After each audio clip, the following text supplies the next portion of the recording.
This is a picture of the warehouse in Kentucky. Yeah, some might call it a woman's dream closet. Others might call it a man's ultimate nightmare.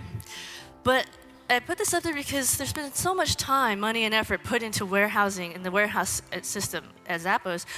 But the reason why they do it is not to say, hey, look at us, we've got amazing technology. The reason why they do it is actually what they call internally PEC, personal emotional connection.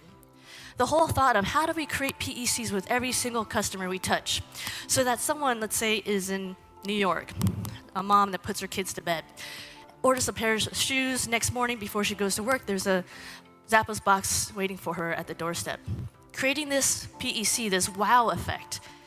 Another example is that their customer service reps in their call center, they don't have call times, nor do they have scripts. So essentially, actually there was the longest call time to date, was last holiday season, was with one customer for 10.5 hours.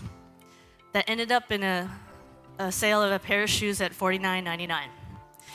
And some people might say, that's not going to make finance very happy, is it? But at the end of the day, Zappos doesn't care because they're so committed to this idea of PEC, personal emotional connections. But what's interesting is that when people think about Zappos, they think, oh yeah, awesome customer service. But what's interesting is that it's not their internal priority at all. Their number one priority is company culture. And so the thought there is that if they get the company culture right, everything else like awesome customer service or really productive and engaged and happy employees actually come more naturally. And so this was sort of an experiment that Zappos had, but at the same time, there are experts in the business field that were trying to understand and research what makes a good company different from a great one.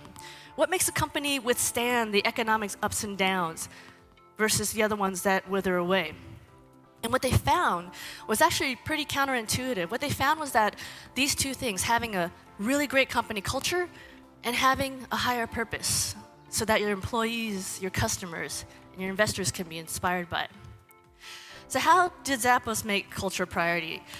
I'll just name a few ways they go about it. One of them is what they call $4,000 to quit. So essentially, every candidate that comes in during the training process of the 5 weeks, they're all offered a standing offer of $4,000 to quit anytime. No questions asked, here's your check, good luck, and thank you. And the reason why they do this is Zappos is so sincere about wanting their employees to really adopt their culture and really adopt their values. And the only reason why it's at 4,000 is because it started at 100, went to 200, then 1,000, and now 4,000, is because not enough people were taking it. And if you think about it from an economic standpoint, doing this actually saves Zappos money over time. Because studies show that every single person that you bring in, you realize it's a wrong hire, you have to fire that person, do it all over again. It costs from up to 150 to 200% more of that person's salary to make that all happen.